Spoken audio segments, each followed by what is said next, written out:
morning, ladies and gentlemen. Welcome to the maiden edition of Elios Research Innovations Food and Nutrition Security Seminar. Can we put our hands together?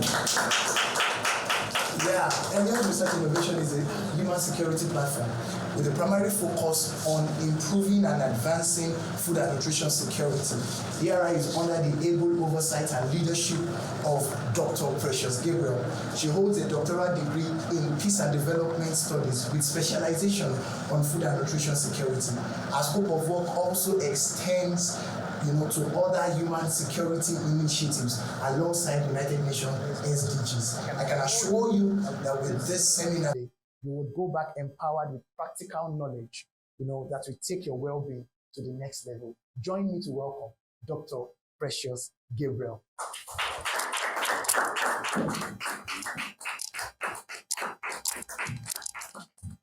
Good day, everyone, in the hall today, and everyone connected to us all over the world. Once again, I want to welcome you to Elios Research Innovations maiden edition of Food and Nutrition Security Seminar. Today we will be looking at a topic: complete meal plans and timings for optimal health. So I'll be taking us through different aspects that are related to achieving healthy meal plans. And to start with, although food is a common commodity, everybody everywhere knows about food, but however, there are certain knowledge concerning food, as regards food, certain knowledge concerning nutrition that I have realized that are grossly lacking. Today, people make their food choices based on, I like the way it looks, I like the way it smells. Are we together? I like the way it looks, I like the way it smells, I like the way it is arranged. But above all, our choices of food has to be based on the contents of that food. What is that food made up of? Not just how does the food look, or how does the food smell, or how is the food arranged on the plate. Even though, food aesthetics is also an aspect of food that we need to give consideration to. Oftentimes, when people make their food choices, they make their choices based on anything available, as it were. And I would like to let you know that when we begin to make our food choices based on knowledge of the content in that food, we will realize that much of the things we've been consuming are actually in the realm of junk. Junk is defined as any food that lacks essential nutrients, and any food can be junk, because some people may think that junk is only maybe if you buy highly processed food. It is possible the food you set on your table at home is also junk. It all depends on how it is processed, among other factors. Research has shown us that a lot of problems have developed as a result of wrong food utilization, if I can put it that way. It's one thing for somebody to have food, but it's another thing for that food to be well utilized. There are several health-related issues that have come up, like a lot of people, up to 2.5 billion people, billion adults, were found to be overweight in 2022. 690 million were living with obesity. 390 million were underweight. 149 million children under 5 years old had stunted growth. I believe we know what stunted growth is. Stunted growth is when a child is too short for his age or her age. 45 million were estimated to be wasted. Are we familiar with that word, wasted? In food security, we have a word that we call wasting. It means when a child is too thin for his height, that's wasting. So there is stunting, there is wasting. 37 million were found, to be overweight and living with obesity. This is a second finding. So one of the major things that we'll be dealing with today, before we can achieve our main objective for the day, which is for us to be able to have knowledge of complete meal plans, that can help improve our health. I'll be talking about daily requirements of essential nutrients for adults and children. We are all familiar, one way or the other, with balanced nutrients because we did biology in school in Nigeria, and in other countries of the world, there are courses that are related to that give us basic knowledge on food and what food contains, protein, carbohydrates, and all that. So today, I'll be bringing our awareness to not just what food contains. Are we together? Not just what food contains, but the daily requirements. We are not just talking about a well-balanced diet should have carbohydrate or should have this or should have that. We are talking about daily requirement for the body to be in a proper state. Are we together? For the body to be in a proper state, for the body to function properly, we are looking at daily requirements of essential nutrients for adults and children. But before I go into that, I want us to note that the values that will be presented today, they differ for breastfed or formula-fed infants. A baby that is going through exclusive breastfeeding, and a baby that is, being fed by formula food. These requirements, they vary. So for all the categories that will be presented, we are not giving us something that you can just pick up and run with, because there are other certain conditions that you have to also consider. So I'm going to be advising everyone that the templates and different formula that will be presented today, they can be applied and you can work with it, but at the same time, it is also important for you to consult a healthcare professional, especially if that person has any health challenge, or a registered dietitian for personalized recommendations that are also based on individual needs. So the first category of our daily requirements that I'll be looking at today, is calories. Calories are energy content of food, or the energy from all sources. So the first thing that I'll be looking at is a category of nutrient that is called calories. Before I go further in explaining this, I would like to bring our awareness to what it does for the body. It is responsible for energy production. It also helps in weight management. It helps in regulating body temperature. It helps in cellular respiration, that's conversion of glucose into energy. It helps us in muscle contraction and the movement. It helps us in nerve function. It helps us in hormone regulation, growth and development, physical performance, recovery, and immune booster, and various other functions that it does. So now let's look at the daily requirement of calories, the amount of calories that everybody needs to function properly in a day. From our table, you are going to see different categories of age here, from children to adults. Because of time, I won't be able to be looking at them one after the other. We can see age, we can see sex, then we can see different level of activity. Some people are sedentary. That means they are not very active. They are not very active. Some are lightly active. Some are moderately active. Some are very active. And some are extremely active. So that means someone that is, for instance, let's look at an adult.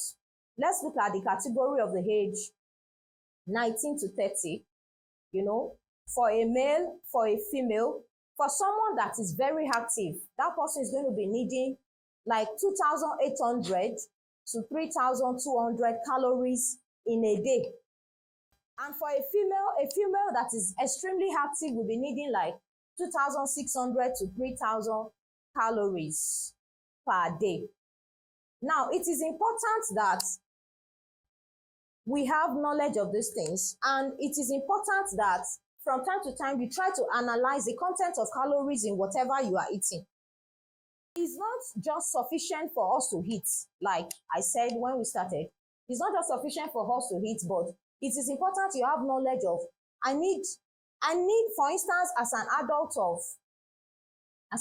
of 30 years old, like I mentioned in this place, you know, as a female, you need 2,600 to 3,000 calories in a day. So it is important you are able to, the breakfast you are taking, or maybe any snack in between breakfast and lunch, the lunch you are taking, your dinner. If you sum up everything in a day, does it equate to this amount of calories that your body needs to function? We are talking about daily functioning of the body and what the body needs for daily function. So oftentimes, if you analyze the food you eat, maybe for your breakfast now, maybe you took bread and maybe bread and egg, some vegetables and all that. If you take time to analyze all these things, somebody may be saying that, how do I know the content of what I eat?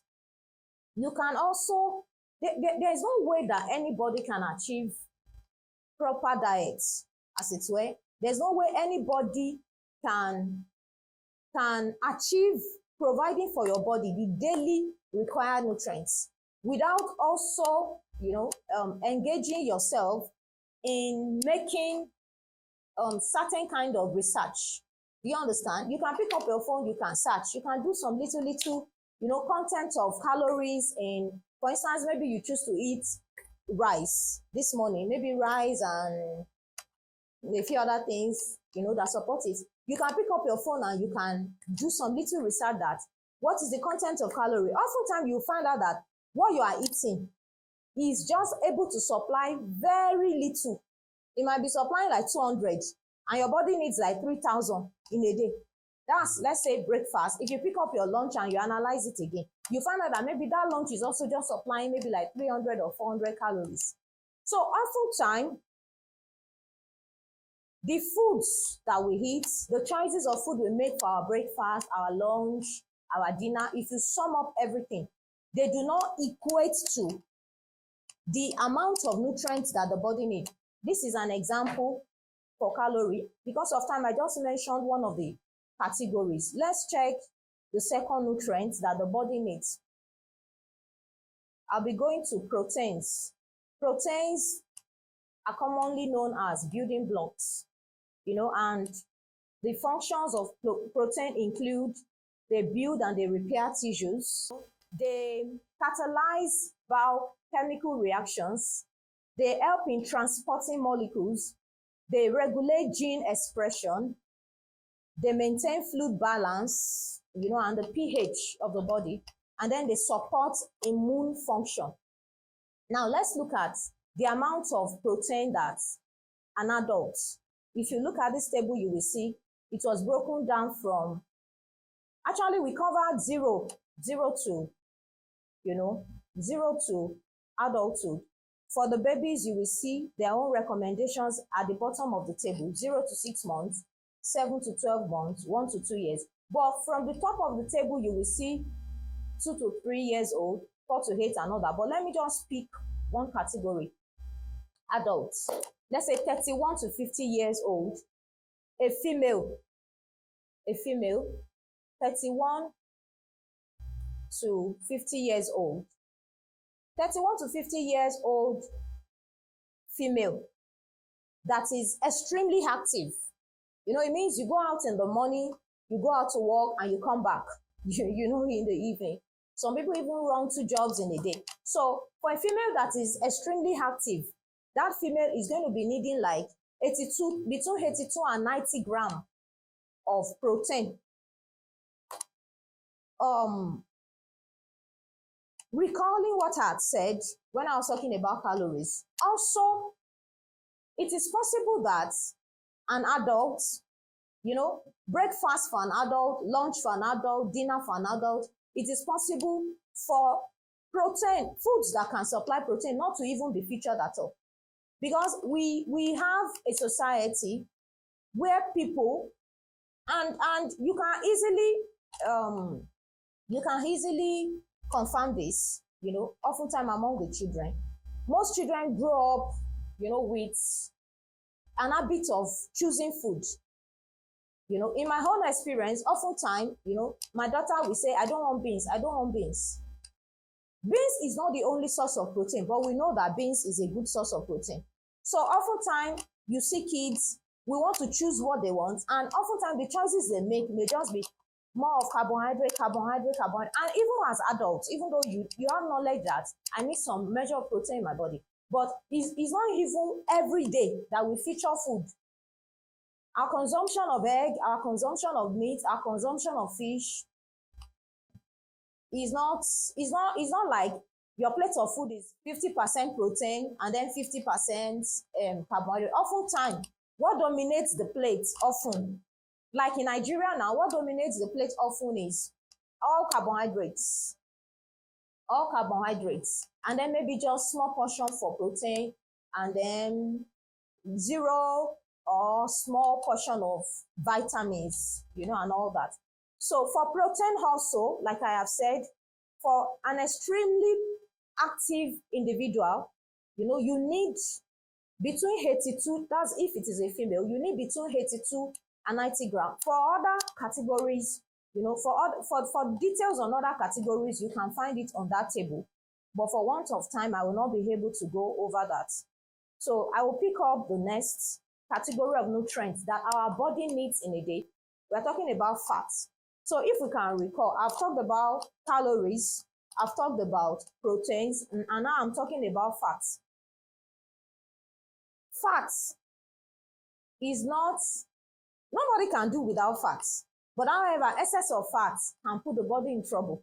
But nobody can do without fat, because we need fats for important body functions like hormone production and regulation, vitamin absorption, brain and nervous system functions, insulation and temperature regulation, inflammation regulation, cell membrane structure, nutrient transport, immune system support, skin and hair health.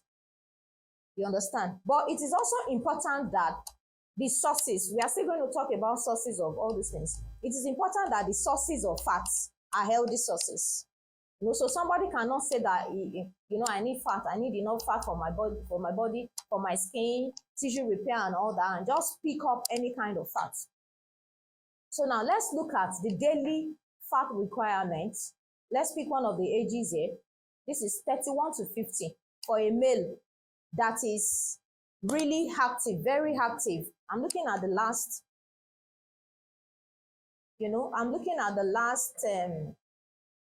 category on this table. That's extremely active. So let's look at extremely active ages 31 to 50 years, male, extremely active. So a male that is extremely active will be needing, on a daily basis, will be needing between 120 and 150 grams of fats per day. Well, in our world today, I don't really think that it's possible we have people that are not able to access healthy fats. But I think the problem today is more on the side of people accessing too much fat than their body needs. Do you understand? We are all familiar with butter and all that. If you put butter on your scale, then your butter can weigh 250 grams.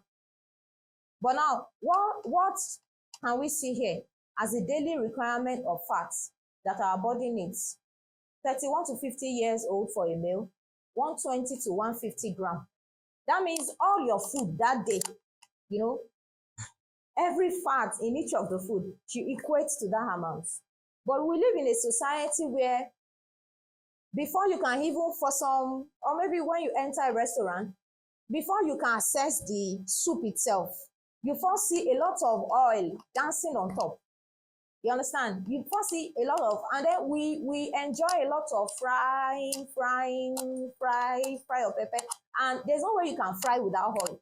So it's possible, if we analyze what we are taking a day, it's possible we are consuming more fat than we need. Let me go to the next category because of time.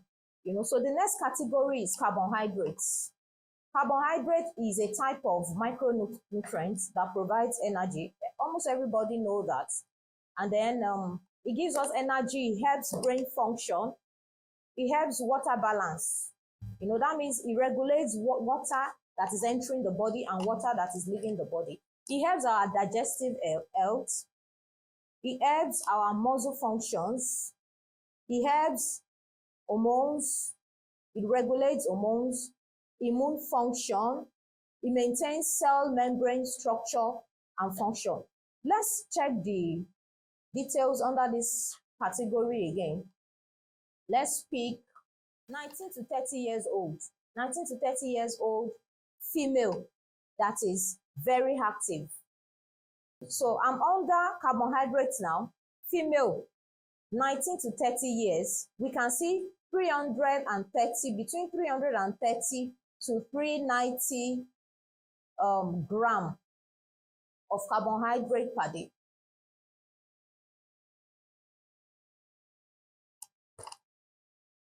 Unless certain scientific investigations are made, somebody may not really know the amounts. You understand? May not really know the amount of carbohydrates that goes into the body, per day. But I believe that oftentimes, a lot of these nutrients, some of those nutrients, the body is, some of those nutrients are being supplied in excess to the body. We all know that when people consume excess of carbohydrate, it converts to sugar, in their body, and excess of that can also hurt the body. So unless somebody really sits down to analyze what is, what amount of carbohydrate is in my food per day, but this table is showing us that in a day, for good body function, 31 to 50 years old woman needs 320 to 390, between 320 and 390 gram of carbohydrate. But it's possible that the meals, particularly if the choice of meals are often, for instance, maybe breakfast, you choose rice, afternoon, lunch, you choose what we call swallow in Nigeria, maybe swallow made with gari or yam flour. But the truth is, all those things are also made from, carbohydrates. So it's possible your breakfast is 80% carbohydrates, your lunch 80% carbohydrates. For your dinner, you may also feel like, I feel like taking yam, carbohydrates again. So it's possible that a lot of excess of those things are entering to our body. Another vital nutrient that we are looking at is fiber. These things, they look similar, but they are not the same. And it takes all these things to enter the body in right amounts before the body can function properly. So here we have fiber, a non-digestible polysaccharide or a complex carbohydrate. Part of the functions include, it prevents constipation, it regulates blood sugar, it enhances nutrient absorption, it controls blood pressure, it aids immune cell function. Let's look into the details. Let's pick, let's still see 31 to 50 years old, a male. So in a day, a man of between 31 and 50 years old need 50 gram of fiber. Need 50 gram of fiber. Now, if we are still going to look at sources of all these nutrients, but the truth is, it is possible for you to consume, that all the meals you consume in a day are fiber deficient. You know, they are fiber deficient. And if they are fiber deficient, then it means that certain body functions will not function well. So that's that. Let's go to vitamins. That's the sixth category under the daily requirements, nutrient requirements that the body needs for good functioning. Let's look at vitamins. Vitamins are organic compounds, that are meant for critical body functions, such as bone and immune system support, growth and development, heart health, nerve function, antioxidant properties, and all that. So let's check the requirement for vitamins that our body need on a daily basis. The ages are on top. So let's look at age 31 to 50. Age 31 to 50 for vitamin A. Vitamin A, ages 31 to 50 for both sex, need between 900 and 1,000 grams of vitamin A. Vitamin D, between 30 and 35 grams. Vitamin E, between 15 and 16 grams. Vitamin K, between 90 and 100 grams. Vitamin C, between 90 and 100 grams on a daily basis. On a daily basis. Vitamin B1, that's thiamine, between 1.2 to 1.3 grams. Vitamin B2, between 1.3 and 1.4. Vitamin B3, between 14 and 16 grams. Vitamin B6, between 1.3 and 1.4. B12, 2.4 to 2.6. Folate, between 400 and 420 grams. Biotin, between 30 to 35. And then pantothenic acid. So all these things are the content of the vitamins that the body needs on a daily basis for good functioning of the body. And the truth is, most of the things that we consume, unless someone that has a diet that is, not majorly focused on cooked food, unless somebody has a diet that from time to time you see yourself consuming natural food, maybe fruits, vegetables, carrots, cabbage, all those things. Unless somebody that has such a lifestyle, it is possible that on a daily basis your body lacks all these nutrients. Most of the food that we eat at this side of the world, they do not contain vitamins. They do not contain vitamins. For instance, in Nigeria, let's say lunch, for example, you may say your lunch is, what do we call it? You may say your lunch is swallow made from a gari that we call eba. You may say your lunch is eba. And then, okay, let's say eba and vegetable soup. But even though it's vegetable soup and is meant to contain vitamins and all that, but the process of cooking and eating and every other thing, at the end of the day, makes the vitamin that is present in that food to be very little, very little. So it's possible on a daily basis that somebody is just eating, but the food is lacking all these basic vitamins. Then the next category is minerals. Minerals are inorganic substances that are not derived from living organisms. They are found in soil, water, they are found in rocks. For instance, salt. So functions include bone, teeth, and muscle functions. They regulate pH balance. That's the balance between acid and alkaline content in the body. They enable nerve function and body fluids, and they support immune system functions. You will realize that the functions from calories down to protein, vitamins, and everything we have looked at, you realize that the functions somehow they seem similar. But the truth is, each of them is unique on their own in that for the body to really function well, all these nutrients must be supplied in adequate measures, and they must be part of our daily meals. So let's look at the details. Let's pick age 31 to 50. That's an adult. Let's see the calcium, the required intake for calcium in a day that your body needs as an adult, of either male or female, as an adult between 31 and 50 years old.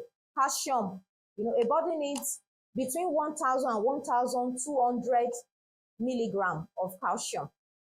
Phosphorus, the same amount, between 1,000 and 1,200. Magnesium, between 310 and 420 milligram. Potassium,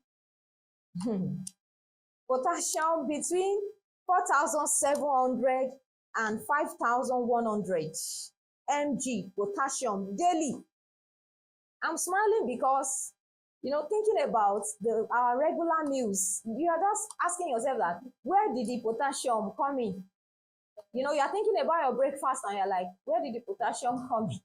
And you're thinking about your lunch, where did the potassium come in? So I imagine body lacking this thing for a whole day, 2 days, a whole week, 1 month, 1 year, 5 years, 10 years, 20 years, 30 years, 40 years, 50 years. Then at a particular point, it will look like the body cannot bear up again under the body, of. So magnesium, 310, between 310 and 420. Potassium, 4,700 to 5,100. Sodium, 1,500 to 2,300. I'm still going to pick up sodium later because we consume some of these minerals in excess while we lack others. It's possible that the body lacks calcium, the body lacks potassium, the body lacks magnesium and all that, but the body has a lot of sodium, a lot of chloride, because much of our food, contains that. Let's look at iron. For iron, on a daily basis, both male and female need between 8 and 18 milligram daily. So let's think about our diet again. Is it in our breakfast that the iron is showing, or in our lunch? If you say that one of the sources of iron is leafy green vegetables, if you say, okay, I take vegetables as part of my lunch, maybe vegetable soup, like I said, you understand, in Nigeria, we are familiar with ewedu, particularly in the western side, of the country, southwest, we are familiar with ewedu. But the truth is, even though all those things contain iron, contain vitamins and all that, but the manner in which they are processed, oftentimes, destroys large quantity of their nutrient. We are still going to get there. Let's continue. So for zinc, an adult needs between 11 and 12 mg daily, not once in a month. For instance, at this side of the world, when you think of taking zinc as a supplement, is if you see maybe a sign of cold or something, then you say, okay, let me just take zinc for like 3 days. But they are saying on a daily basis, your body needs at least 11 to 12 milligram of zinc. Iodine, your body needs between 150 and 290 UG of iodine. Selenium, between 55 to 70. Then copper, between 90 to 1,100. Manganese, between 2.3 and 2.5 mg. So I don't know much about the other parts of the world, but I know that in Nigeria as a country, and at this side of Nigeria, much of the food and much of our meals lack grossly, all these nutrients. And like I said when I started that, most of the meals we consume meals by the way the meals smell, by the way the meal look, or by the way the meal is arranged, the way the color and everything. But we need to, for us to move our health and well-being to the next level, we need to really begin to eat by knowledge. You know, have a knowledge of what your body needs to function properly per day, and do not aim at whatever I eat do not matter. I will supply all those things. I will get supplements. You know, I'll get supplement medications and all that, and it will supply all of those things, because naturally those things are meant to be derived through food, and it is good that we have knowledge on what kinds of food can supply these things adequately to the body. You know, supplements should just be along the way. And I don't think it is wise for somebody to consume supplement every day of your life for 30 years, for 40 years, for 50 years. Okay, so we are going to the next category under the basic nutrients that our body needs in a day. In this category, you know, we can see water, you can see omega-3 fatty acids, and we can see probiotics. For water, let's see the amount of water. Almost everybody know that as an adult, I need to consume at least, they said, for 31 to 50 years, adults, the person is supposed to consume between 2 to 3.2 liters of water per day.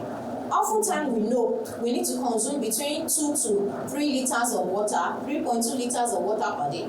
But in real sense, ask yourself, how much water do I consume? Some people, maybe just a glass of water or 2 glasses of water in a day, which may just equate to maybe, let's say, 500 ml water out of 3.2 liters of water.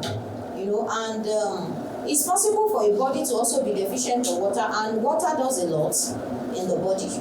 And water, if I don't know if it would be wrong for me to say, water even seems to be the most important nutrient, you know, that the body needs to function in a day. Then we have omega-3 fatty acids. Omega-3 fatty acids, I'm not so sure that many people are familiar, you know, with the need for omega-3 fatty acids. But omega-3 fatty acids, you know, do a lot for the body. Improves cardiovascular health, supports cognitive health, memory, and mood. You know, eye and skin health, you know, the development of the baby for pregnant women, bones and joint health, sleep improvements, weight management, it aids immune response. Let's look at the amount of these acids that, you know, we need in a day. A woman, adult woman, needs, you know, there are 2 types of omega-3 fatty acids, as we can see on this table, EPA and DHA. And then when they are combined, a woman needs 1,100 mg of omega-3 fatty acids in a day. You know, so once again, ask yourself, which of your meals supply that? Do you eat things that can give that? People in the room are smiling because the reality is dawning on almost all of us that, oh my God, how is my body surviving? You just look here, you check your calcium level. Where am I getting the calcium from?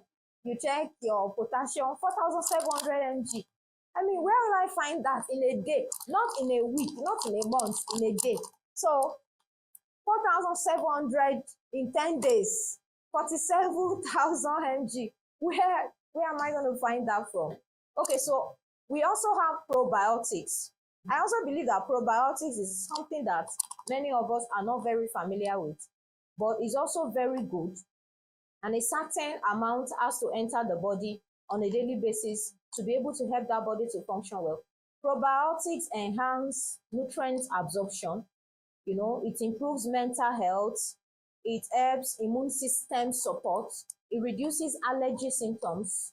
It supports blood sugar levels, improves oral health, and skin health. Let's look at the daily amount that we need for adults, healthy adults.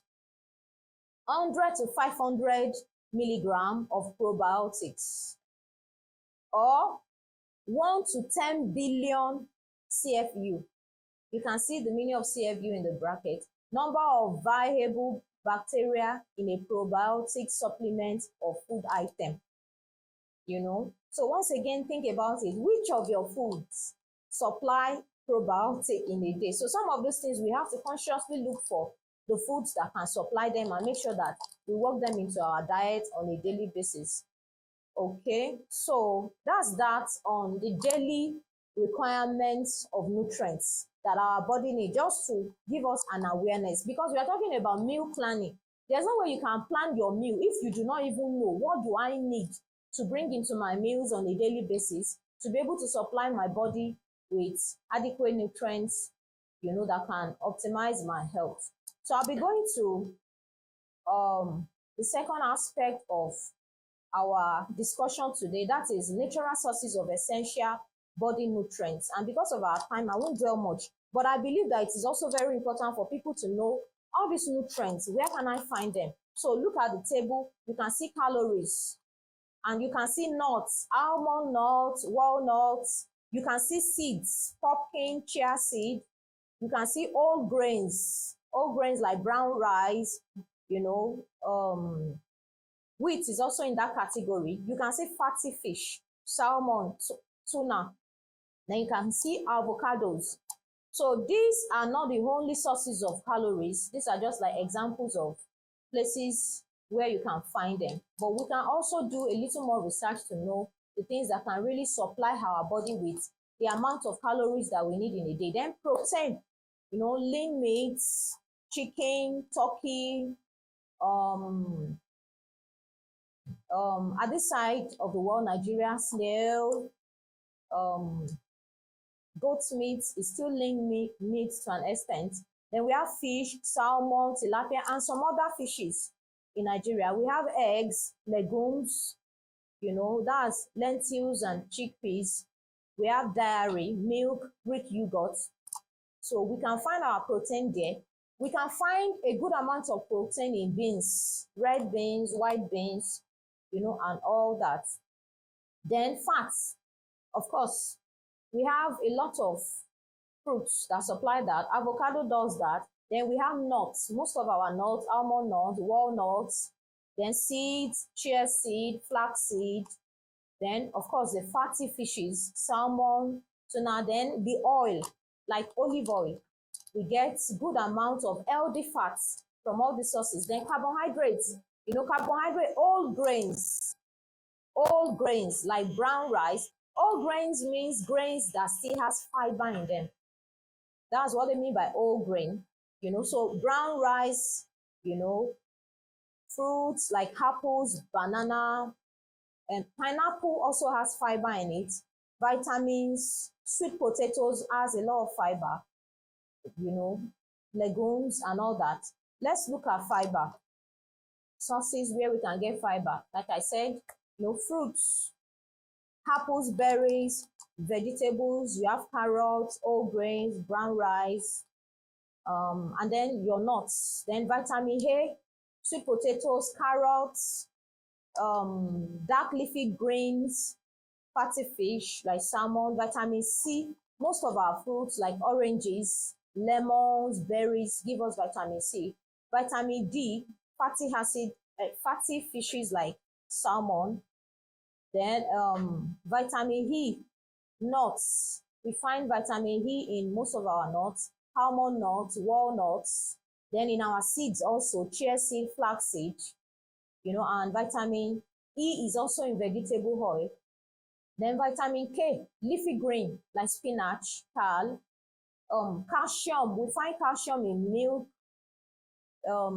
cheese, leafy greens, like that. Then iron, spinach, beans. Most of us feel that beans is synonymous with protein, but beans can also give iron also.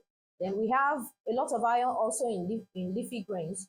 Then we have potassium. Potassium, for you, like I made mention of a woman needing at least, let's say, around that 4,700 mg of potassium. So it's your own assignment now to search, maybe fruits, vegetables, and then know the amount of potassium that are in them, or you just search with potassium-rich foods. So all these things, calcium-rich food, all those things, you need to have knowledge of those things, and then you plan your meals based on such knowledge that you have gathered.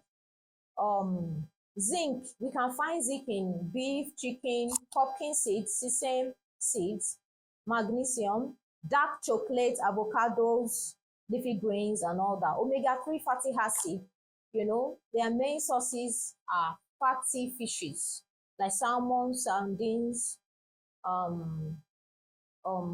flaxseed, chia seed, walnuts, Then probiotics, the sources. You can find it in yogurt, you can find it in dark chocolate, fermented soy products, and fermented vegetables, e.g. cabbage and carrots. So I'm going to the third thing that I want to talk about today. That's effects of daily nutrient deficiencies. Calories. Lack of adequate calories in the body will lead to fatigue, weakness, weight loss, and then more adverse conditions like organ damage, impaired immune functions, like that. Fat. When fat is deficient in the body, then we have impaired brain function, then poor absorption, then it can also lead to higher breakdowns like dry skin, hair loss. That's when the right amount of healthy fat is not supplied to the body. It can lead to hair loss, impaired hormone production, dry skin. Then carbohydrates, when it is lacking, fatigue, weakness. For instance, some of us are in love with smoothies and all those things. And then you wake up in the morning, you take smoothie. And you're on smoothie till like 1 p.m. Sometimes it's possible you're feeling weak and all that, because most smoothies contain vitamins, minerals, and all that. They may not have, unless consciously you start adding maybe certain energy sources like maybe dates inside your smoothie. You understand? But if you just go by leafy greens, seeds, and all those things, and you go into the day with that, then you find out that your body, you are having fatigue and all those things.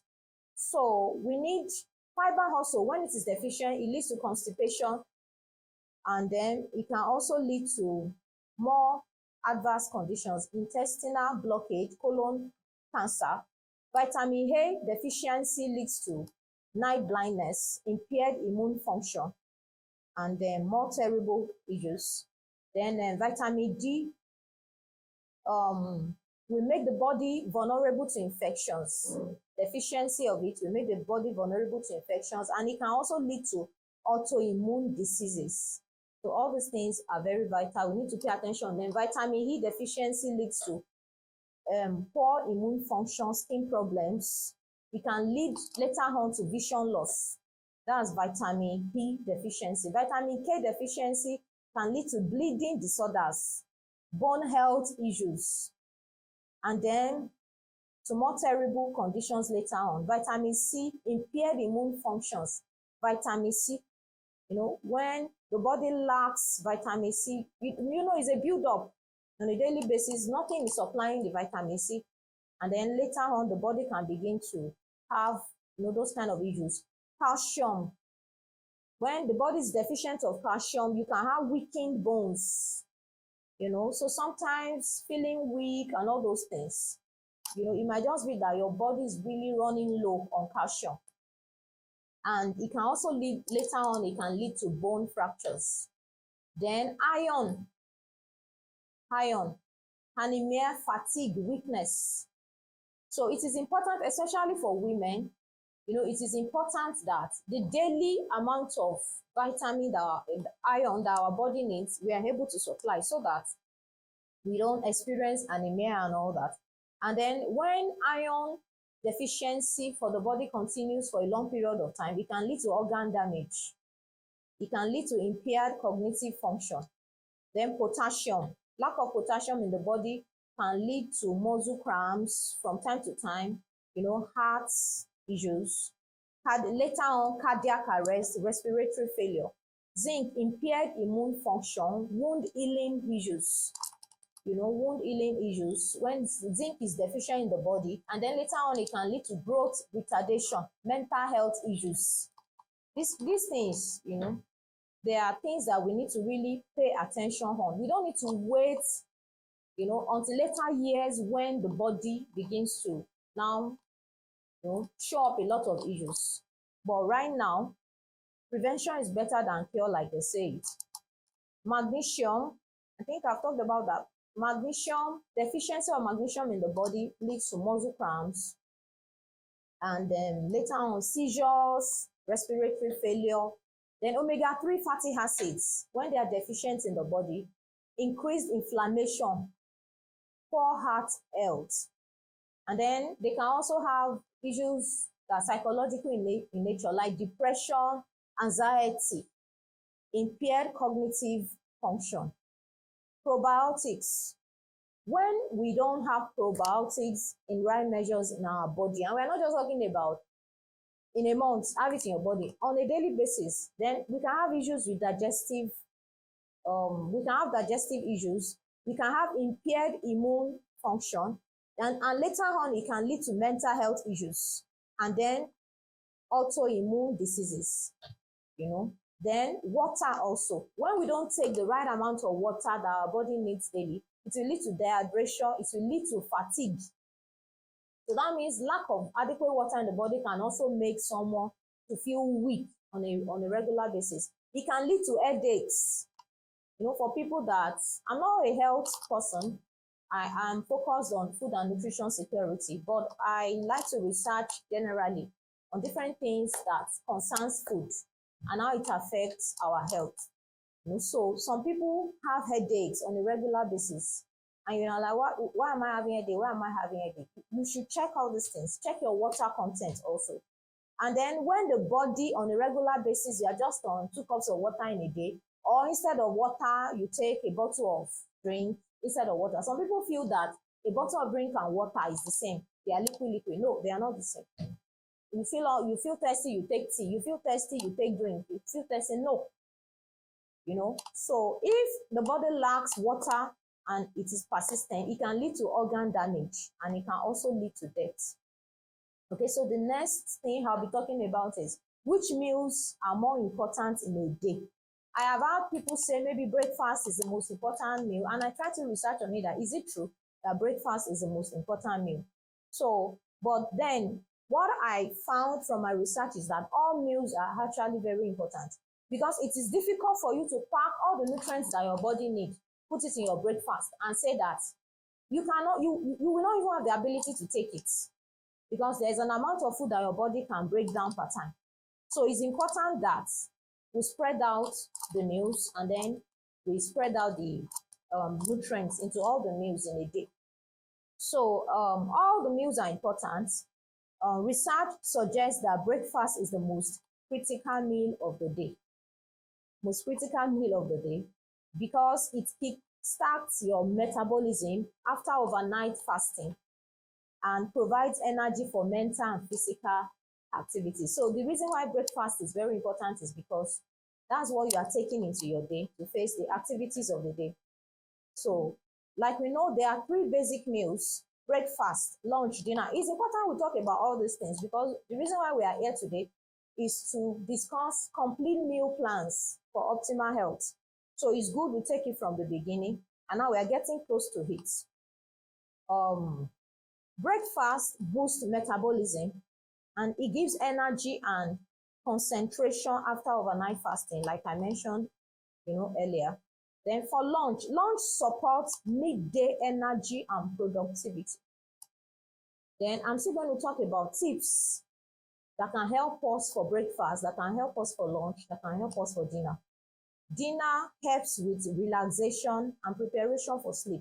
So knowing what each of these meals, knowing what each does, will give you an idea of what should be part of. If dinner is meant to relax my body and prepare my body for sleep, then it will be wrong for me to carry, like in Nigeria now, to carry yam 9 p.m. Carry yam and put plenty sauces, fish, meat, and eat it and your stomach is large and you go to sleep. So it's important that we also understand the function of each of these meals. So now another thing that occurred to me is this: does milk consumption reduce with age? I think it does. Milk consumption and nutritional needs adjust with age. And then we have a table here that shows us the eating habits, different ages. Infants, recurrent small meals, 6 to 8 times daily. High calories, high protein consumption for development. So mothers that are breastfeeding, they understand this. They eat every now and then, the babies.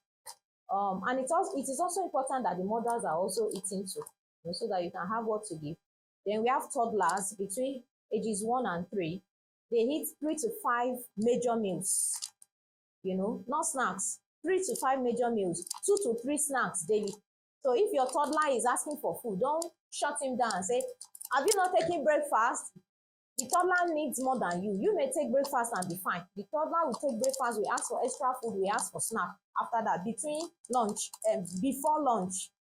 So they need that for greater, and then they have greater independence in eating at that age, between 1 and 3. Then for children between 4 and 12 years old, they eat 3 major meals and then 1 to 2 snacks daily. And these things also depend on how active they are. Some children are very active. If your child is very active, you need to store your kitchen with a lot of food, because the more active the child is, the more the body will be requiring energy. Then we have adolescents, 13 to 18. They can take 3 to 5 major meals and 2 to 3 snacks, in a day.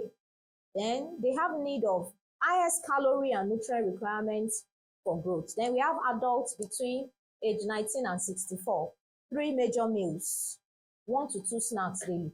So that also means if you see an adult that has taken breakfast and still feels like eating something between breakfast and lunch, don't crucify the person and say you like food too much. The person is just supplying what his or her body needs. But however, we also now need to be mindful of what do we call snack. Personally, I like to lay my hand on carrots, garden egg, walnut, in between meals. I prefer all that as snacks, not just any kind of snack. They need it for steady calorie needs and then different nutrient requirements. Then older adults, that's people above 65 years old, they have reduced appetites. They have lesser calorie needs. They have higher risk of malnutrition and digestive problems. Then they have unpredictable eating habits, e.g. smaller but more frequent meals. Smaller but more frequent meals. That's for people above 65. So the next thing we'll be looking at now is a sample, and I know that many people are looking forward to this. A sample of LD West African meal plan. The reason why we are here today is to talk about complete meal plan for optimal health. So this is like a sample. So this is in a way to guide you. You can adjust, different things and say, okay, instead of this meal, let me put this. But at least, and it's not very easy for somebody to sit down and construct a timetable for food. 3 meals in a day, and then for 7 days in a week. So with this plan, you can pick it up and then you can adjust it to your own and work some things in. You can add snacks in between the meals and write the kind of snacks. It also helps us to make our market list. When I have need of carrots, I have need of garden egg, I have need, so it will be able to help you to make your market list that please get this for me and get this for me. So let's look at it. I won't dwell much on it because I want to give a lot of room for questions from our viewers online, and then those who are listening to the audio stream link, and then people that are present in the room. I want to give a lot of time. So that's why I'm trying to just summarize everything that I'm doing.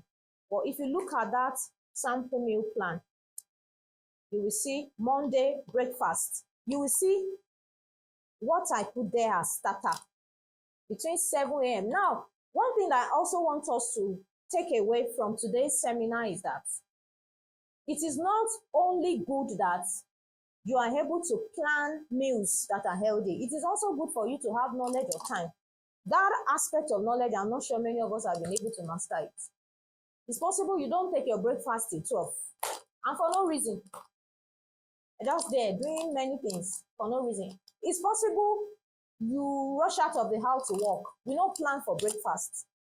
And then when it's around, let's say 1 p.m., 2 p.m., you're not, I'm feeling hungry. So there's also need for change of lifestyle. It's not only our food that should be healthy or diet that should be healthy, our lifestyle should also be healthy. You understand? Because every activity you are doing, you are using your body. And you cannot, nobody will take his car out without checking, is there oil? Are we together in this room? Without checking, is there oil? Without sometimes checking the water to ensure that, without checking, first of all, does this car have fuel? Because you don't want to get to the middle of your road and your car stops in the middle of the road and everybody is passing and waving to you. But we can afford to take our body out without oil, without water, without fuel, without nothing. So we need change of lifestyle. We need to pick up healthy lifestyles, and we also need to pick up healthy diets also. So the two go side by side. So if you look at this meal timetable, you will see that each day starts with something that I call starter for the breakfast. Between 7 a.m. and 8 a.m., like a drink, that can just prepare your body, give your body some nutrients and prepare your body. Scent leaf and honey tea. So I understand that it does a lot in breaking down nutrients that food contain. So even though it's a tea, you can't use cold water because it won't make the leaf to, the nutrients in the leaf to be infused. But at the same time, you can't go and boil water 100 degrees Celsius and pour it on it.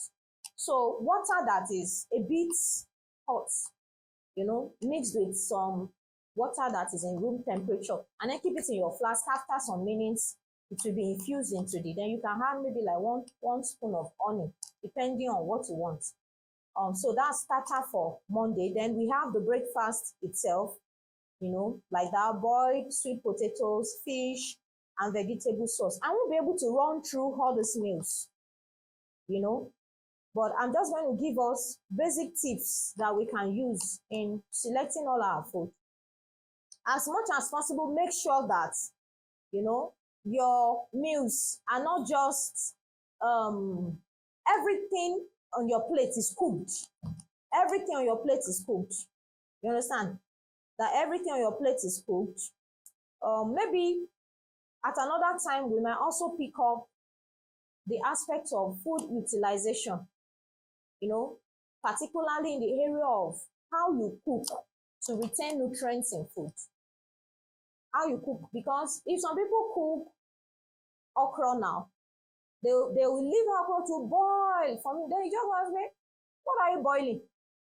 Or you want to eat maybe coleslaw or something. Then at the same time, you still want to put it on it and everything. So it does a lot of damage to food. So all our choices should be influenced by all this. So for Monday now, Monday breakfast, boiled sweet potatoes, fish, and vegetable sauce. And the vegetable sauce, has lettuce, cabbage, onion, carrot, green peas, spices. Maybe just a little bit parboiled, something like that. Or air fried and air stirred. Then lunch, we have beans, sauce, and plantain. Then dinner, we have smoothie, 6 to 8 p.m. Okay, so let me talk about the timing of the meals. Like I said, breakfast between 8 and 10 a.m. Very good for breakfast. Don't rush out into the streets, without food in your body. And if you go to work and you pack your food, ensure that before you really face the work squarely, you take out a little time to put food in your body. If you're not going to rush out and take your car out anyhow, you should also not rush out and take your body out anyhow into the day, because you may say today is just like that, but it's possible that you now have a pattern of that's the way you went out on Monday, that's the way you went out on Tuesday, that's the way you went out. After a while, the body get used to not eating till afternoon, and then after a while, certain things begin to come up. So the people in the room, please just run through this um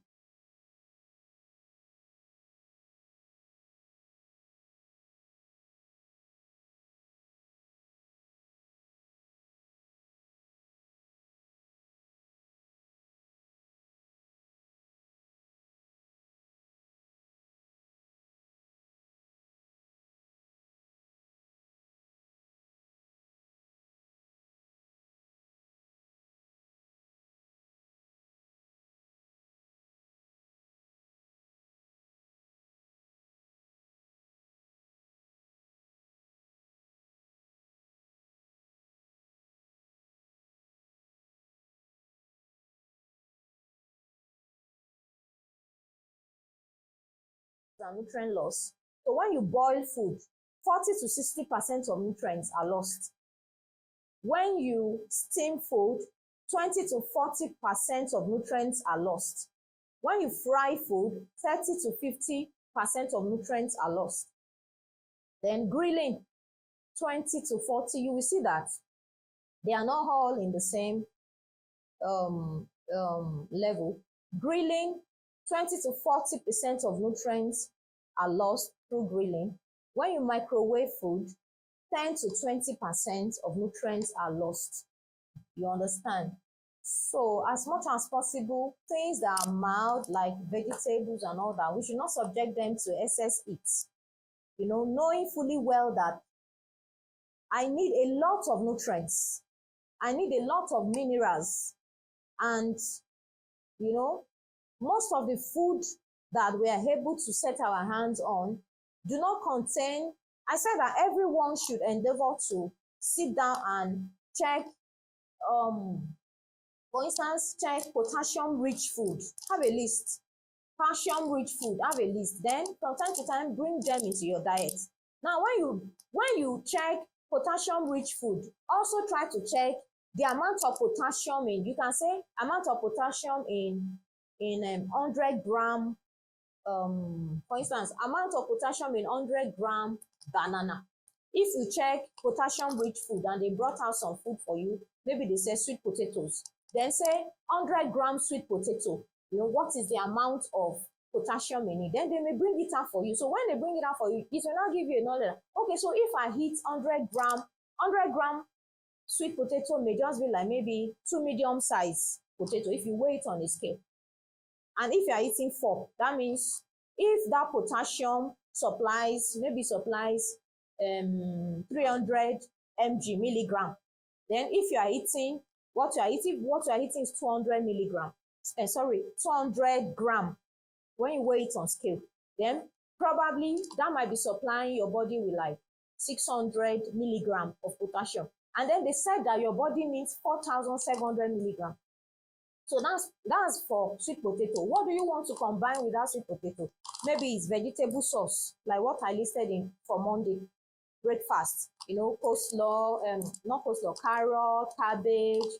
You know, put everything together. You can also check maybe 50 gram of carrots. What amount of potassium or what are the nutrients in it? So that's how you have knowledge. I said that you don't eat by, I like the way it looks, I like the way it smells, I like the way it is arranged. You eat by, what does this food contain?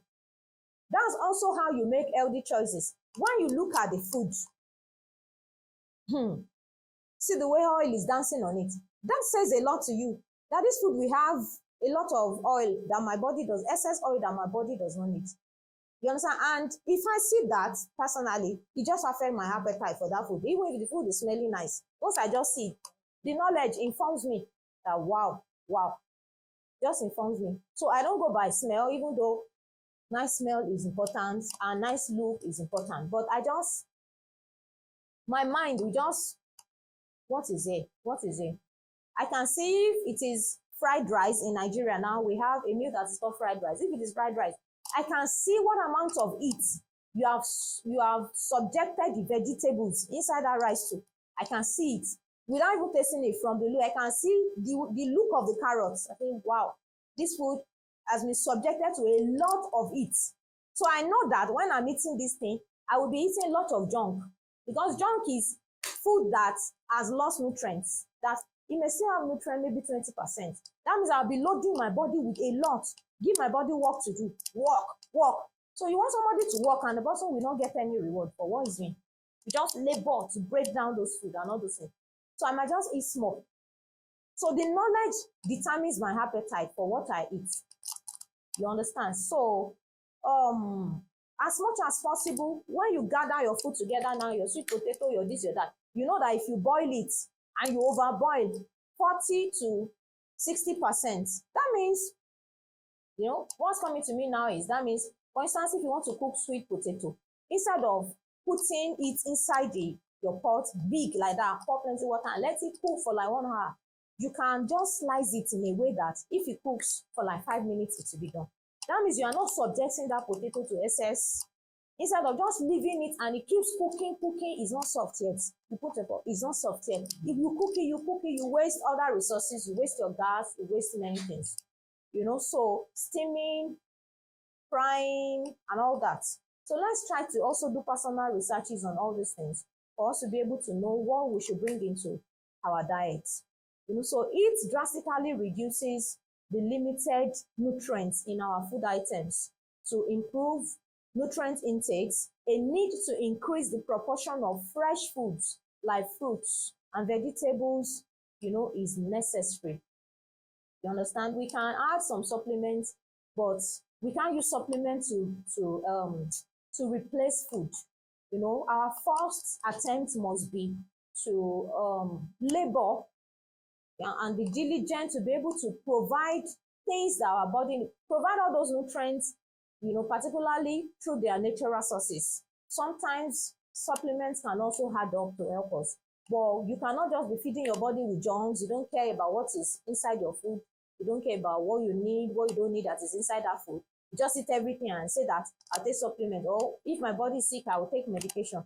They say that prevention is better than cure. So much of the things that Elio's research innovations, you know, goes about to do is to, you know, teach people how to prevent.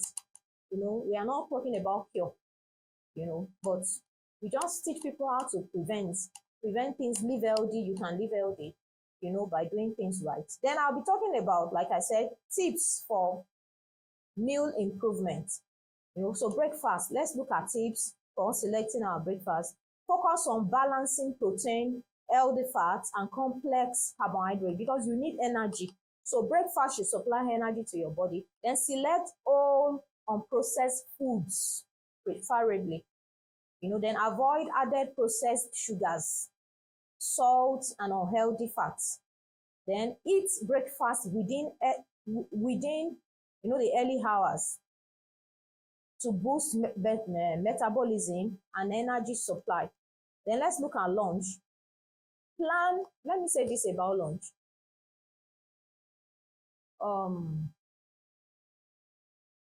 Like I said, particularly for the working class, it is possible that most people omit their breakfast.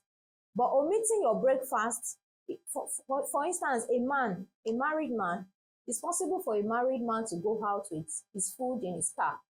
You know, the woman was faithful enough to, you know, work on the food and get the food ready before he stepped out. But the food can be in the car or the food can be in the office and the man may not open it till, let's say, around 2 p.m. in the afternoon. It is not good. It's not safe for your health. You know, so that's that about breakfast. But it's also possible much of the time for us to, because we don't eat breakfast early. Most people, they just go out into the day working. Then they pick up their breakfast maybe around 1 p.m. So oftentimes, it removes the place of lunch because your body will not feel hungry.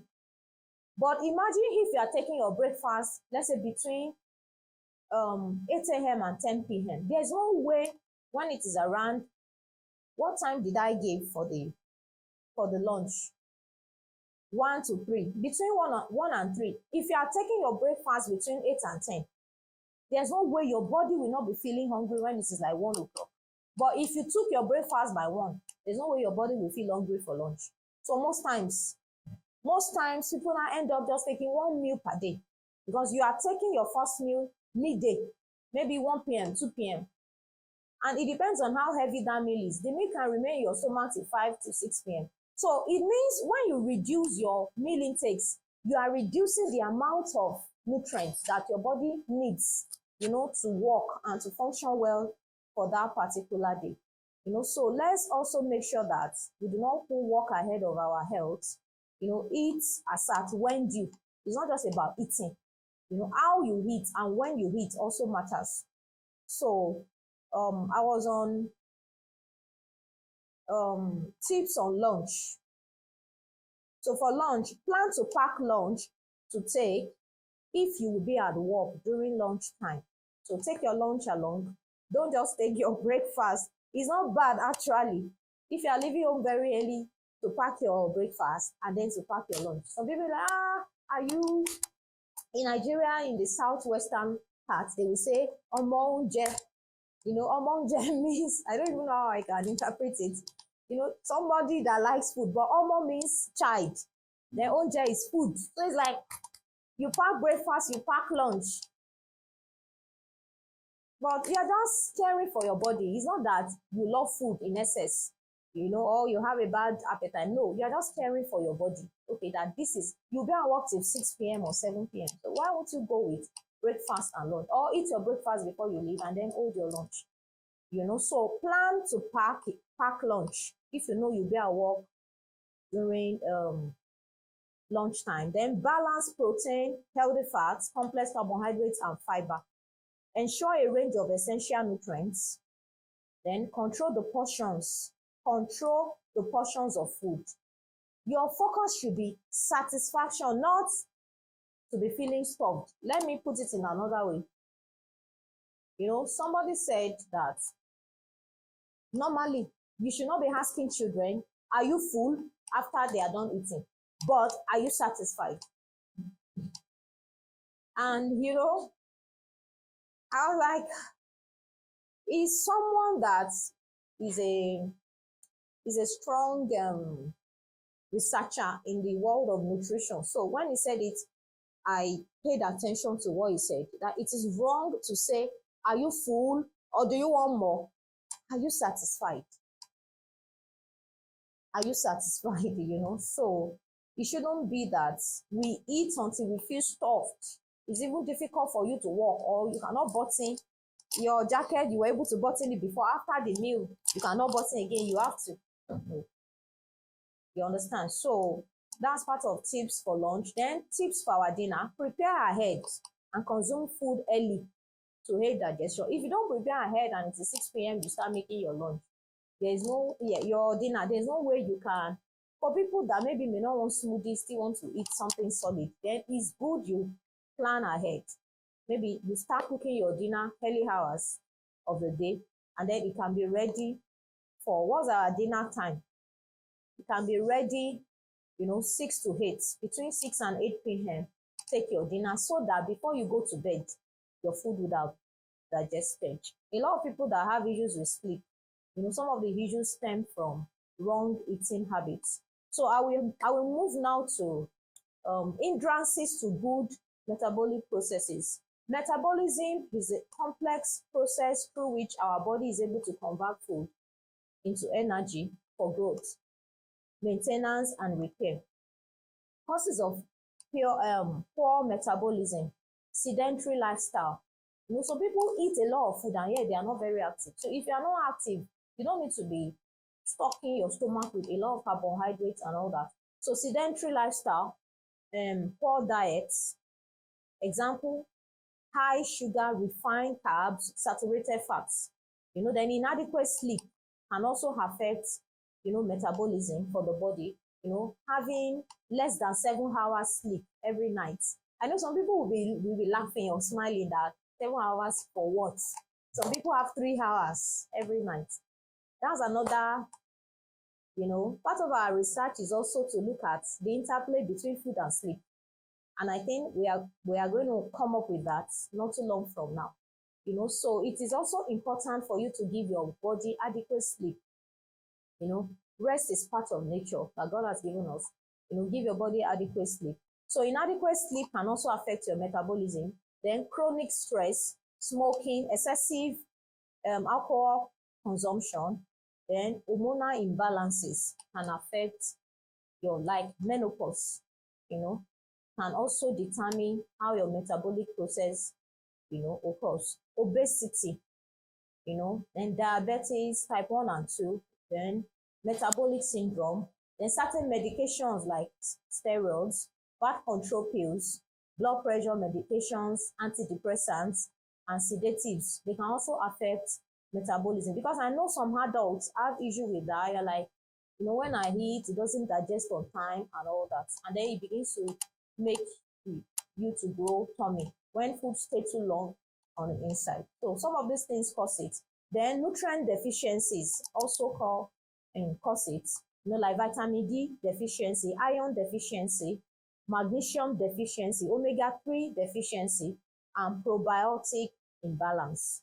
Then we also have toxins, pesticides, exposure, pesticide exposure, heavy metal exposure, like lead, mercury, and air pollution. Then we also have aging.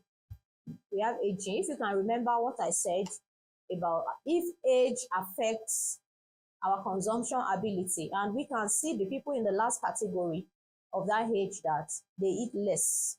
They eat more frequent, but they eat small food because of age. And the reason is because, they find it takes time before they break down their food.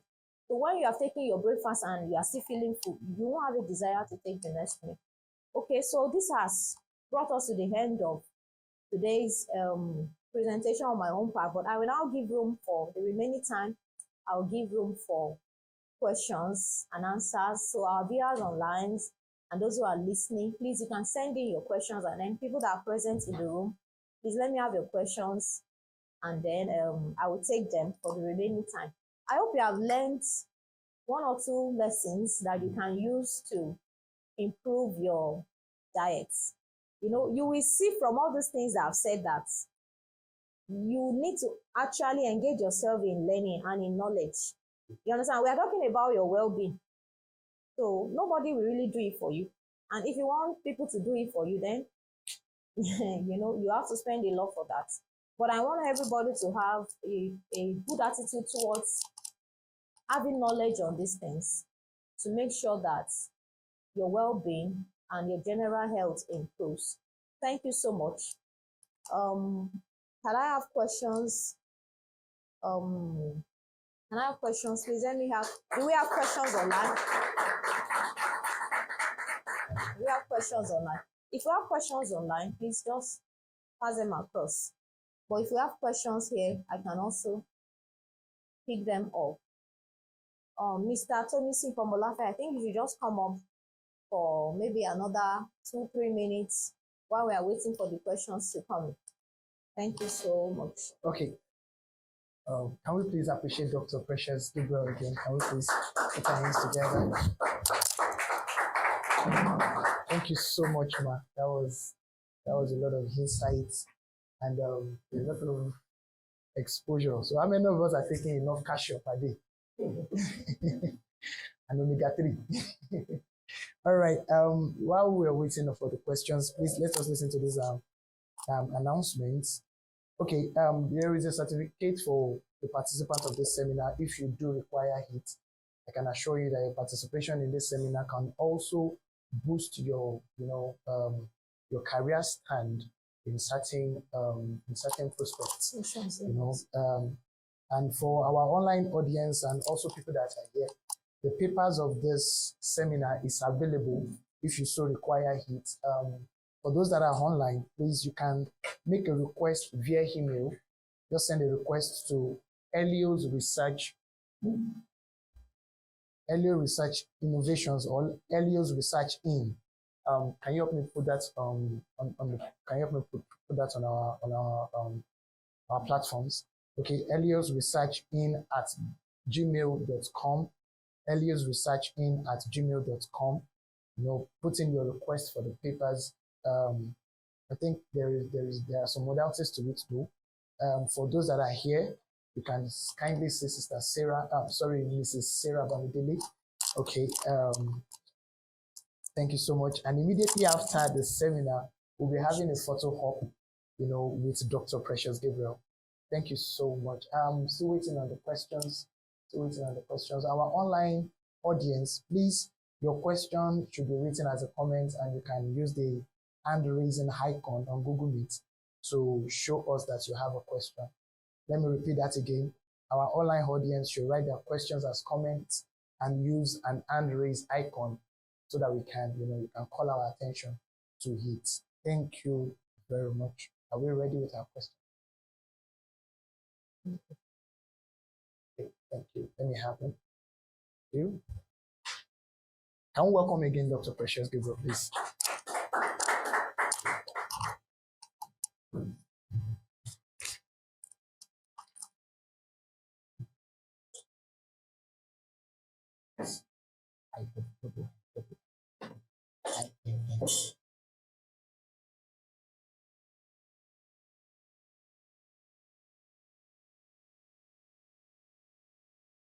Okay,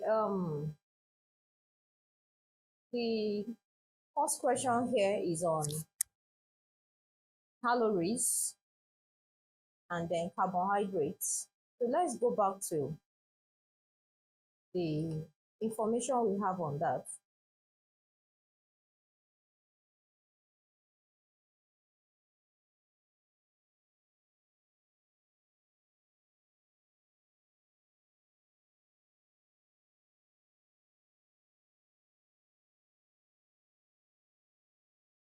Okay, thank you so much for the enlightening session. I like to ask for clarification. If the total calories is a combination of nutrients like carbohydrates, fats, etc., or the calories intake is different, for example, should I take 2,000 calories daily, 300 to 400 grams of carbohydrates, etc.? Calories, if you look at the table and you can see, in bracket, what is in bracket, you see that calories means energy content of food or energy derived from all sources, carbohydrate, protein, fat, and all that. So you cannot derive calorie just from a particular source, of food. Calories is a combination of, energy from different sources, from carbohydrates, from protein, from fats, and then other nutrients, combination of it. While carbohydrate, let's see carbohydrates, protein, fats, carbohydrates. Carbohydrates are a type of micronutrient that provides energy. So calorie is quite different from carbohydrate. A calorie contains, carbohydrate, protein, fat, and all those other categories of food that supply energy. But carbohydrate is a type of macronutrients, and then there's an amount of carbohydrate that should enter the body on a daily basis, like I said, like for ages 31 to 50, between 370 and 440 grams of carbohydrate has to enter the body. So I hope that this explanation has shed more light on that. Can I have any other question available?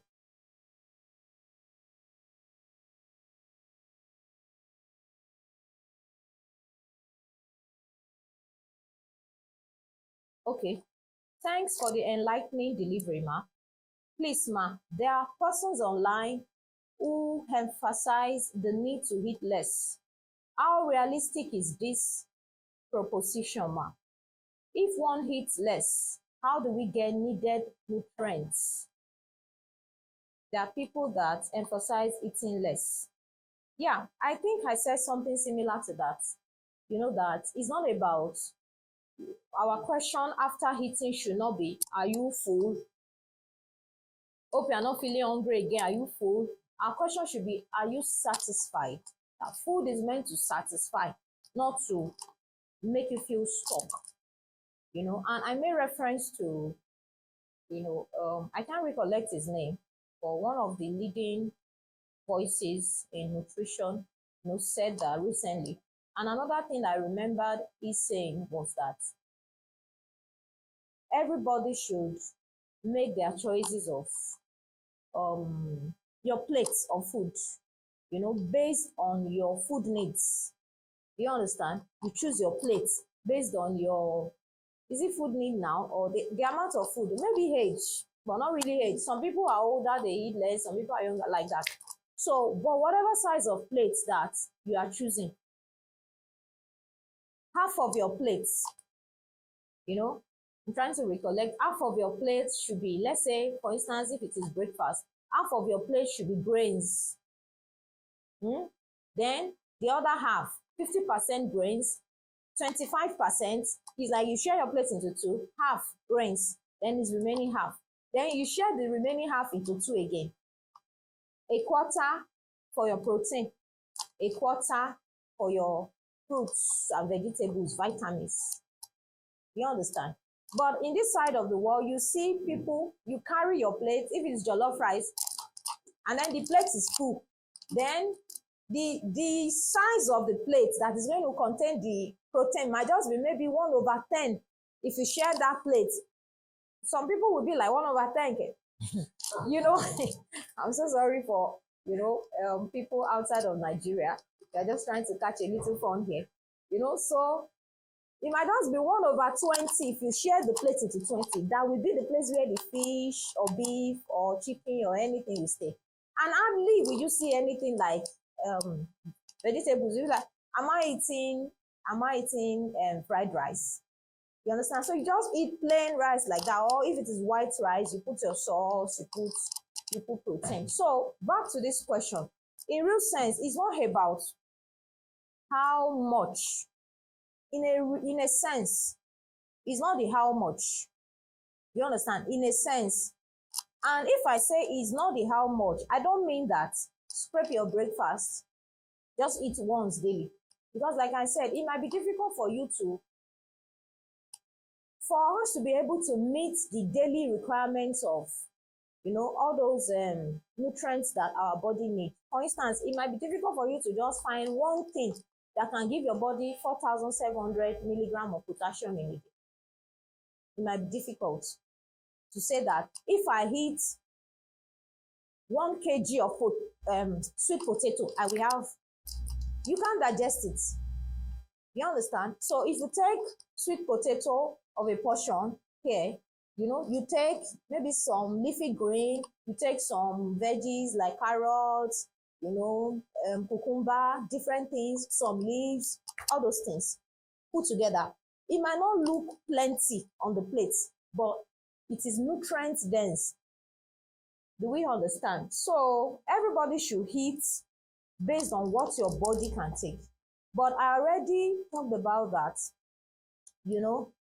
where I talked about does food, let me go to that session where we were talking about the interplay between food consumption and age.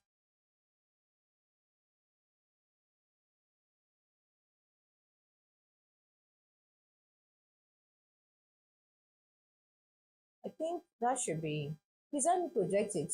Which slide is that?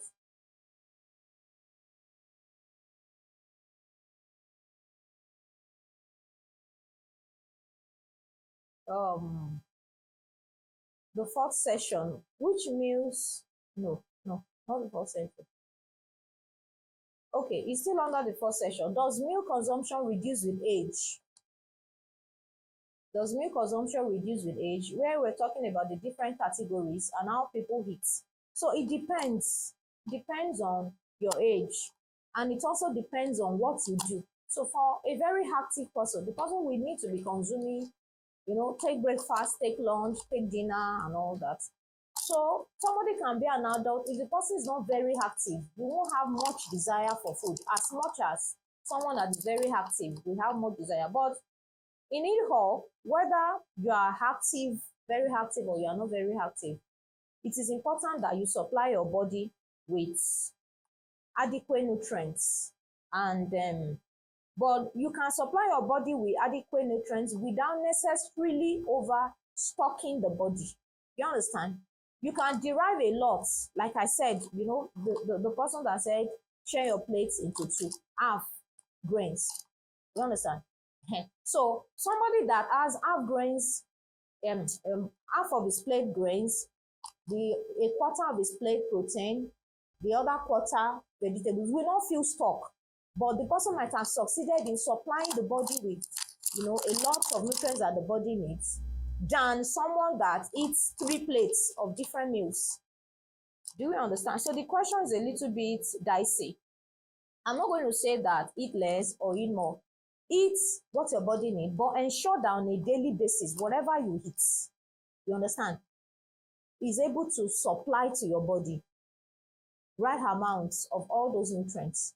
But you find out that just one meal will not do that. So maybe 2 meals may do, but those meals you also have to focus on providing a lot of meals that are in their natural states.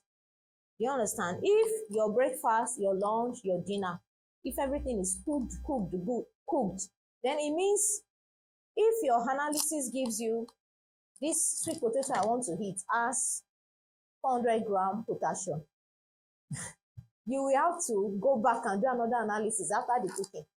That after the cooking, what is the amount of potassium that is still left? Yeah, so it destroys nutrients in food to a good extent, and we went over that. So that means to supplement and to help our bodies supply. While we cannot phase out cooked food, totally, we have to also make sure, if it is possible, maybe 50-50, or if it is possible, the percentage of cooked meal in a day can be reduced to as less as 40%. And then uncooked meals, that means you are taking a lot of fruits, a lot of vegetables, and even when you are taking cooked meal, you have a bottle of juice, natural juice, or almond milk, things that have not gone through heat. You understand? So I don't know if my explanation has, because it's the question is dicey a bit, like I said. Okay, so I have another question here.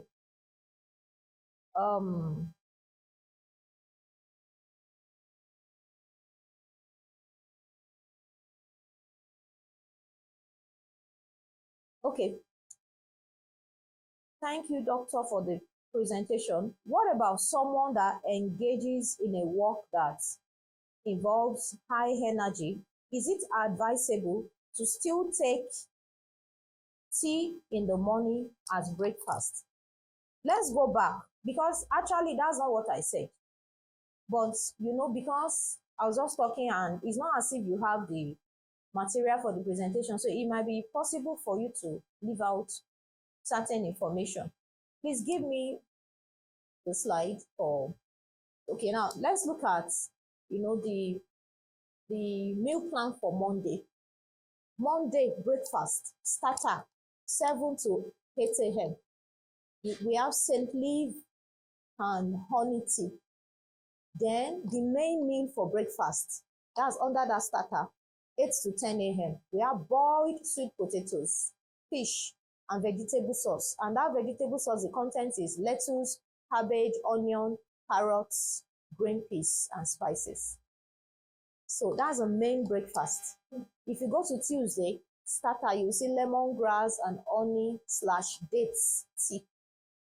Then the main meal, rice, stew or soup, fish, and coleslaw.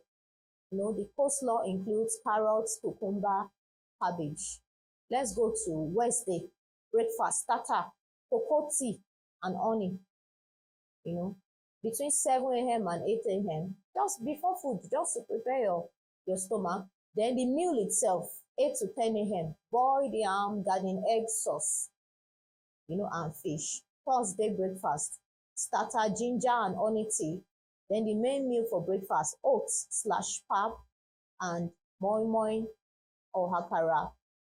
In English, that's bean pudding or bean cake. So I believe that already cleared this, that we are not saying take tea. I said that you can't take your car out in the morning without checking fuel level and all that. So why should you take your body out without food? So don't take your body out just on tea or just on juice. You understand? or you just feel that let me take my supplements for the day without food. So those are part of lifestyles that we need to change. I don't know, do I have any other question before our time is? Thank you so much. From our online audience,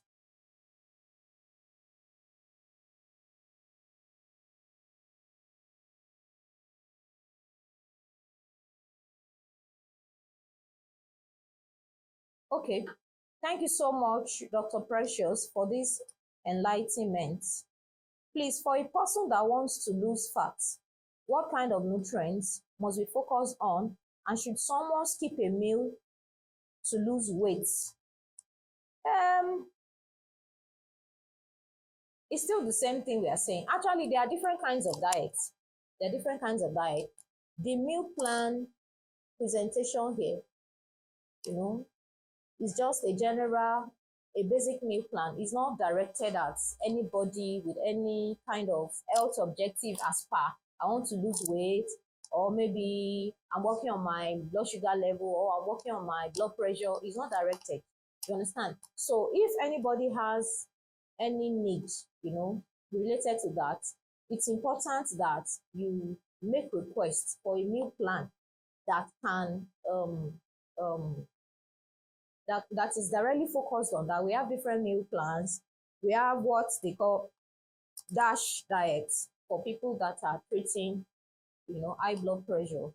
We have different kinds of diet. We have vegan for people that say that they don't want anything that is animal products because they believe that animal products can hurt their health. So we have different kinds of diets.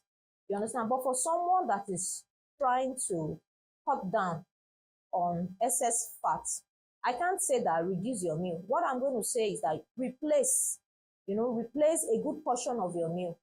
And that can happen within a week within a week, 2 weeks, 6 weeks, 3 months, you can see, very significant changes. If you change, you replace, not reduce, but replace the meals. Replace the meals. Reduce the amount of cooked meals, and you have to cut away so many things. Processed foods, highly processed foods, drinks. You have to cut them off. You have to increase the proportion of living food that are still in their natural state. You have to eat a lot of it. You understand? There are people that are living on, for instance, vegan diet, and they are still able to get the daily requirements of all these nutrients without necessarily eating red meat. All those things are off their diet, and yet all the things that they are eating supplies their body with all these nutrients. So replace, if you are cutting down on fats, you cannot, like in Nigeria now, you cannot carry a bowl of eba and your meat is not even allowing your eba to find a place to sit in the plate. You can't do all of those. One has to be seen with you a lot of food that has fiber, a lot of fruits that are like vegetables, fruit. You have to be taking a lot of that. You have to take in a lot of that. You have to work in a lot of leafy green. We have a lot of that at this side of the world. A lot of leafy green into your diet. You understand? It's your diet in a way that you eat, and within an hour or two, the food has digested. So after a while, you see your weight as it is. You see it coming down. We write diet. So if you make a request for a diet that can help you reduce fat, you can work at that. You can also check our website for relevant information on that, or just email us, on Helios Research Team, or check heliosrain.com, for further information on that. Do I have any other? Okay, continuation.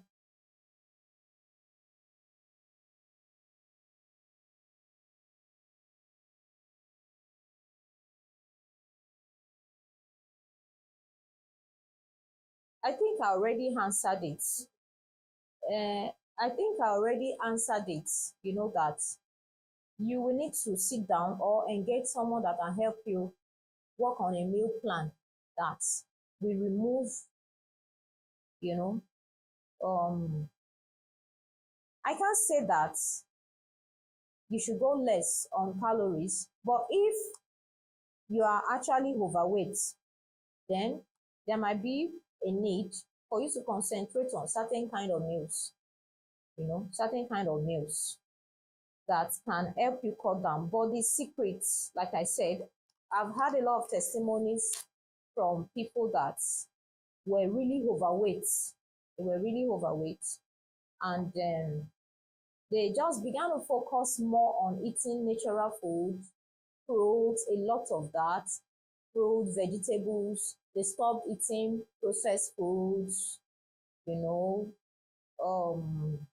It's not only processed foods, canned food and all that that can make one to build unnecessary fat or eat unhealthy things. Also people that do not engage in their own cooking. When you engage in your own cooking, you determine what goes into your plates. But when you outsource that to restaurants and all that, your breakfast, they already know you. You just go there, you collect your breakfast. You go there, you send somebody, bring up your lunch. So there'll be a lot that you'll be eating. You don't even know what they're using to make all those food. So there'll be a lot you'll be eating. So for somebody that is intending to cut down on all this, then you will have to be involved in your own cooking. And when I mean cooking, you will have to bring in a lot of food into your diet that are in their natural states. You understand? Many things that you have become familiar with and you are in love with, you will have to, in fact, you have to make a list of those things and start canceling them from your list.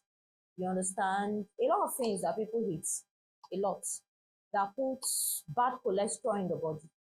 So it's not a question that I can answer fully now, but you can send a mail to us. In any way we can assist, we will let you know. And if you need to maybe interact with a registered dietitian, I'm not a dietitian, like I said. I'm focused on food security and nutrition security research, but I can guide you in any way that I can. I don't know if there's any other question. That's all. Okay, so this has bring us to the end of today's seminar. We hope to come up in the nearest future with another seminar. This is our maiden edition, and I hope that we were able to maybe bring up certain knowledge on this aspect. As we do more research, we will have more to relay with us as the days go by. Thank you so much for your time. For everyone that is connected online, those who are hearing, those who are watching, thank you so much. And everyone that is in this room, thank you so much for coming to make this event a beautiful one. For people that are not able to connect, later on, you'll be able to watch on our YouTube channel, Helios Research Innovations. So thank you so much. Thanks so much for coming. Mr. Tomisin Komolafe, maybe you have one or two things to say to our everybody in the room and our viewers online. Okay, can we appreciate our Thank you so much, Ma. Thank you so much, Ma. All right, like Dr. Precious right there, we are coming to the end of this. And we'll be having a photo op shortly, immediately after, immediately we are leaving this conference room right now. Secondly, also, I think there is a preparation for some light refreshment that, will be served immediately after now. Thank you so much for being a part of Helios Research Institute seminar on food and nutrition security. We hope to see you some other time.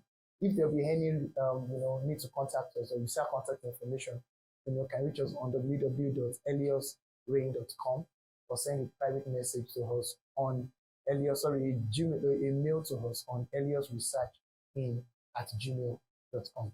Looking forward to see you on some other time. Thank you so much.